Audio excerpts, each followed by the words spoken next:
Assalamualaikum warahmatullahi wabarakatuh. Waalaikumsalam Alhamdulillah. warahmatullahi wabarakatuh. Alhamdulillahirabbil alamin wa bihi nasta'in ala umurid dunya waddin.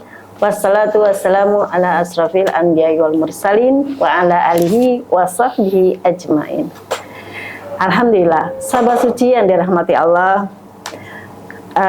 Di bulan Ramadan yang suci ini, alhamdulillah kita berjumpa lagi di kegiatan kita bersama narasumber kita, Ustadz Firmansyah. Alhamdulillah. Nanti kita akan banyak sekali bertanya tentang kegiatan bulan suci Ramadan.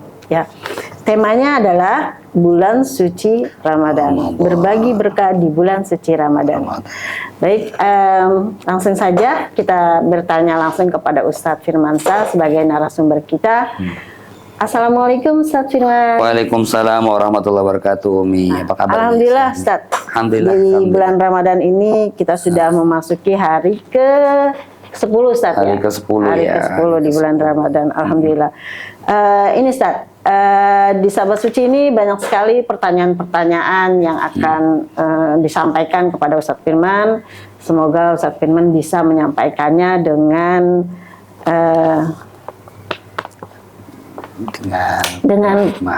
penuh hikmah ya. Keutamaan bulan suci Ramadan, apa sih keutamaannya Ustaz dibanding dengan bulan-bulan yang lain? Iya. Baik Umi, bismillahirrahmanirrahim. Assalamualaikum warahmatullahi wabarakatuh. Sahabat suci yang dirahmati Allah Subhanahu wa taala. Alhamdulillah Allah memberikan kita sehat afiat panjang umur sehingga tanpa terasa kita menemukan kembali bulan yang penuh dengan keberkahan yang dinanti-nantikan. Ya, mungkin kita nggak tahu nih ini Ramadan keberapa untuk kita. Yang pastinya Alhamdulillah Allah pertemukan kembali kita dengan bulan suci Ramadan. Yang tadi Umi tanya, keutamaan Ramadan dibandingkan dengan bulan-bulan yang lain. Nah, justru ini adalah sesuatu pertanyaan yang luar biasa ya Mi. Yang intinya begini, Nabi SAW itu menyamakan bulan suci Ramadan itu sebagai Sayyidus Syuhur. Sayyidus Syuhur itu adalah penghulunya para bulan. Karena setiap sesuatu itu ada penghulunya, dan penghulunya bulan adalah bulan Ramadan. Maka Nabi SAW itu mengatakan, kafadli ala sairil ayyam. Bulan suci Ramadan itu seperti keutamaan hari Jumat dibandingkan dengan hari-hari yang lain. Yang intinya, kenapa terdapat keutamaan-keutamaan di situ? Tentunya banyak sekali dalam Al-Quran itu. Diantaranya bulan suci Ramadan itu yang paling masyhur adalah bulan puasa. Nah, ya itu aja cukup sebenarnya untuk menjadikan Ramadan sebagai lebih utama dengan bulan yang lain. Di mana Allah memilih Ramadan, bukan bulan yang lain, untuk dijadikan sebagai ibadah puasa. Dalam Al-Quran Allah bilang kan seperti itu dalam Al-Baqarah. A'udzubillahi minasyaitonirrajim. Ya ayyuhalladzina amanu kutiba alaikumusiyam kama kutiba alal ladzina min qablikum la'allakum tattaqun. Nah, di Ramadan itu Allah taruh bulan puasa. Nah, puasa ini kan punya keutamaan sendiri dalam faidah atau fadilah yang Allah berikan. Sampai-sampai Allah bilang dalam hadis itu, Nabi sampaikan, untuk puasa ini pahalanya Allah sendiri nyiapin. Ya kan, tidak ada ganjaran khusus, tapi untuk puasa kata Allah, dan aku yang akan membalas dengan keutamaanku sendiri. Jadi banyak sekali keutamaan tentang Ramadan, tapi untuk satu ini aja cukup menjadi Ramadan menjadi lebih utama dari bulan-bulan yang lain. Wah, menarik nih. Iya, ini Ustaz, kenapa bulan suci Ramadan itu dinamakan bulan suci Ustaz? Padahal kan ada bulan-bulan lainnya seperti Muharram atau Zulhijjah. Nah itu kan apalagi di Muharram itu kan ada yang namanya seperti yang kita tahu pada umumnya itu kan ada santunan anak yatim atau apa gitu ya. Kemudian di bulan Zulhijjah pun haji ya, di bulan haji. Nah, kenapa di bulan Ramadan itu dinamakan bulan suci Ustaz? Menarik nih, Mi. Menarik ya. Ini banyak juga yang nanya seperti itu. Ustadz, kan nggak termasuk bulan haram. Iya. Sebagaimana kita tahu kan bulan haram tadi yang disebutkan ada 4 kan. Iya. Ada Dzulqa'dah, Dzulhijjah, Muharram, sama Rajab. Rajab. Tuh. Tapi Ramadan nggak termasuk di situ. Iya. Ya, nah, maka ini menarik. Maka jawabannya seperti ini aja. Ya, gampangnya. Kenapa Ramadan disebut sebagai bulan suci? Jawaban singkatnya, karena bulan suci, bulan Ramadan ini bisa membuat orang yang mendapatkannya itu mensucikan dirinya.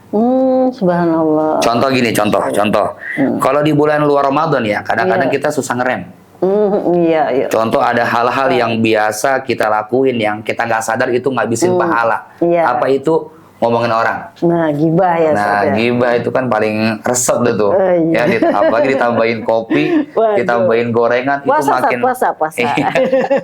makin lama tuh itu makin enak ngomongin orang tuh, Mi, nggak berasa. Nah, biasanya itu ngomongin orang kita demen banget tuh. Nah, pas Ramadan kadang-kadang orang ngerem. Kayak ada rem gitu ya. Wah, puasa gitu ya. Yang biasa ngomongin orang aja, jangan ngomongin orang. Oke, puasa gitu ya. Puasa nih nanti bisa batal. Nah itu kan sesuatu yang bisa mensucikan diri seseorang dari kesalahan dan dosa.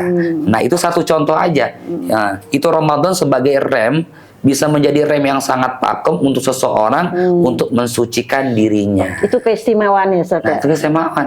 Dan itu otomatis, Mi. Ada anak kecil aja begitu. Nggak boleh bohong. Iya. Puasa nih, Mbak. Terbatal puasanya. Nggak boleh nangis bahkan kok. sampai biasanya pada umumnya nih, wah nangis, wah batal. Nah, gitu ya. intinya jangan berbuat yang jelek-jelek. Yang lagi nangis berhenti gitu ya. Nah itu kan ketika seseorang menjauhi perbuatan yang buruk, yang dilarang sama agama, itu otomatis mensucikan dirinya. Iya, Ustaz. Itulah intinya dari sebagian kecil kenapa Ramadan disebut sebagai bulan yang suci, karena bisa membuat orang yang masuk di dalamnya mensucikan dirinya dari hal-hal yang tidak baik. Iya, Wallahu a'lam gitu, Mi. Ya. Ini anak-anak nih, Ustaz, ya. Tadi kan ada anak-anak. Bagaimana nih membiasakan anak-anak mulai dari usia dini gitu untuk bisa berpuasa gitu, membiasakan dirinya. Bagaimana, Ustaz? Nah, ini sesuatu yang bikin PR ya buat kita ya sebagai guru dan juga orang tua, karena kita pengen bukan hanya kita yang melakukan kebaikan, tapi itu tertular kepada anak-anak kita dan juga anak didik kita. Iya. Maka yang paling pas adalah bagaimana caranya anak itu sudah mulai mereka terbiasa atau pengen melakukan puasa, maka yang paling utama adalah kita contohkan dulu. Iya. Terutama orang tua di rumah nih. Ya, bagaimana caranya anak ikut sahur?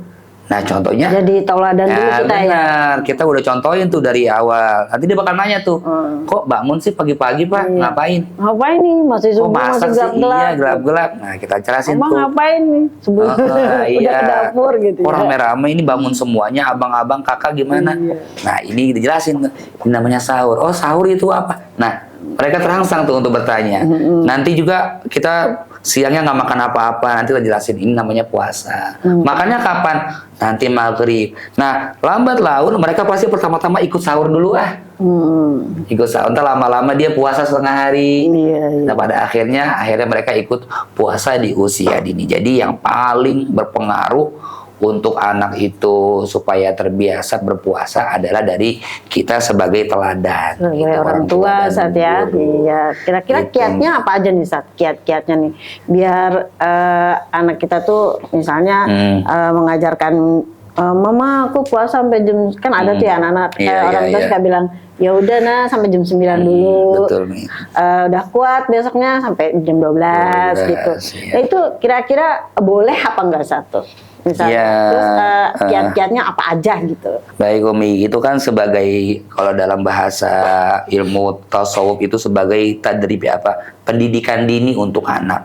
Ya itu dia. Jadi anak itu tadi di awal saya ucapkan bahwasannya dirangsang untuk melakukan hal-hal baik. Maka saya tuh di antara yang saya sering gunakan metode ini untuk anak-anak di rumah itu, saya sering ajak dia keluar rumah. Terutama itu Iftar ya? iya. Iftar. Iftar tuh menjelang buka tuh saya keluar rumah. Kemana saya? Bukan hanya ke tempat beli buka bersama, tapi saya liatin tuh orang-orang yang mereka itu hidup di jalan, yang mereka nggak punya tempat tinggal, tapi tetap mereka berpuasa tuh, deh. Lihat dia, mereka walaupun dagang, walaupun mereka nggak punya rumah, tetap puasa. Nah, Tetap kita berpuasa, masuk yang punya rumah segala macam. Jadi sering banget kita contohkan contoh-contoh, kemudian kita ceritain tuh cita-cita sahabat Nabi, bagaimana mereka berpuasa. Nah itu lambat laun itu mereka tertarik untuk melakukan puasa. Seperti itu. Apa yang mesti kita lakukan nih, Ustaz, agar puasa kita ini mendapat pahala yang sempurna gitu, dari awal Ramadan sampai akhir Ramadan. Terus biasanya kan ada 10 hari Terakhir ya, Mi, ya. Pertama 10 hari, kemudian 10 hari terakhir juga, nah, gitu. Baik, Umi. Agar puasa kita sempurna. Apa aja nih, Ustaz, yang harus kita lakukan? Iya, ini adalah sesuatu yang diimpikan oleh seorang hamba ya, Mi, ketika ibadah dia, apa yang dia lakukan itu mendapat pahala yang besar dari Allah Subhanahu wa taala, zahir batin. Jadi bukan hanya terlihatnya ibadah, tapi sesuai dengan yang diajarkan oleh Nabi Shallallahu Alaihi Wasallam. Karena dalam hadis itu ada ancaman, Mi, di antaranya begini. Artinya itu banyak orang yang berpuasa kata Nabi, tapi dia nggak dapat dari puasanya kecuali lapar dan haus. Kok? Oh, ternyata ada nih di hari kiamat nanti ketika dia minta pahala dari Allah, Allah bilang nggak dapat apa-apa. Berarti nggak ada pahala sama sekali. Kenapa demikian? Nah, ini yang mesti kita warning. Nah, bagaimana kita puasa kita sempurna? Nabi ngajarin tuh, jangan ngelakuin hal-hal yang bisa membatalkan puasa. Nah, ini di apa aja nih? Ya, kurang lebih ada 5 nih. Ya, karena ibadah itu menjadi sempurna kalau kita mengerjain 2, Mi. Yang pertama, kerjain ketaatan. Yang kedua, tinggalkan larangan. Nggak bisa nih satu doang nih ngerjain ketaatan tapi masih ada. Ya, kalau bahasa kitab itu namanya STMJ.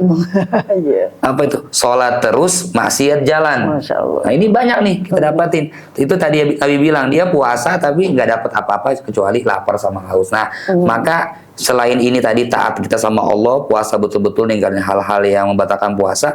Nah, dijauhi larangan. Ada 5 nih. Nah, kata Nabi yang bisa yufattirna shaim, membatalkan pahala puasa. Ini mesti dijauhi supaya puasa kita sempurna. Yang pertama apa? Kadzib, puasa jangan bohong. Nah, ini paling gampang nih bohong nih ya. Kadang-kadang kita nggak senang dibohongin orang. Iya. Tapi kalau bohong, kesel banget kan? Nah, ini hati-hati. Walaupun sama anak kecil. Tapi kadang lupa, Ustaz. Nah, itu dia. Makanya manusia itu mesti disering diingatkan ya. Kalau lupa nanti pembahasannya ada lagi. Yang penting jangan bohong, usahakan ya. Yang kedua, ghibah tadi ya, ngomongin orang, keburukan orang. Ini jauhi, gosip ini, nonton acara-acara yang ngomongin orang itu ya. Yang kalau nonton drakor itu gimana, Ustaz? Nonton drakor itu nanti kita akan bahas di part selanjutnya. Ya, nah, ini yang kedua ya, usahakan jangan banyak ngumpul di siang hari nih, hati-hati dah ya. Yang ketiga, apalagi ngumpulnya di itu ya, di kafe. Di kafe gitu. Ada pisang gorengnya, ya, ada kopi, ya udah itu lain lagi ceritanya. Yang ketiga, namimah itu provokasi orang supaya gimana orang itu bertengkar sama domba. Yang keempat, yaminul kadzibah. Yaminul kadzibah itu bohong dikuatkan sama sumpah. Demi Allah, aneh enggak. Padahal dia double tuh. Ini lebih lagi. Dan yang paling sering nih di zaman sekarang yang dilakuin khususnya untuk anak-anak muda, nih dia yang terakhir. Apa itu? Wan nadzaru bisyahwah. Memandang orang yang bukan mahram dengan pandangan syahwat. Nggak mesti lihat langsung. Kadang-kadang ini nih di sini kita buka nggak sengaja scroll. Nah, kadang-kadang itu bisa lama kita bertahan di situ. Gitu. Bisa membatalkan pahala puasa. Mungkin itu, Mi. Jadi jauhin hal-hal yang bisa membatalkan pahala puasa. Karena rugi nggak kita puasa capek-capek? Nggak dapat apa-apa ya. Kayak Umi kerja sama saya nih misalnya, ya di showroom mobil saya nih. Ya, udah sebulan kerja sama saya, pas minta gaji Umi nggak saya kasih, gimana perasaannya? Wah, kesel. Sakitnya tuh sini ya. Iya. Nah di hari kiamat kita nggak bisa begitu. Bisa ngelawan malaikat emang. Kata malaikat ente nggak dapat pahala. Loh, mau ngelawan kita malaikat nggak bisa kan? Iya. Kenapa? Karena itu kita melanggar hal-hal yang bisa membatalkan pahala ibadah tersebut. Ya kita minta sama Allah, mudah-mudahan Allah sempurnakan pahala puasa kita dan Allah berikan kita janji yang Allah telah tetapkan dalam hadisnya. Allah ampuni dosa-dosa kita yang telah lalu. Amin amin ya rabbal alamin. Jadi gitu Mi. Alhamdulillah.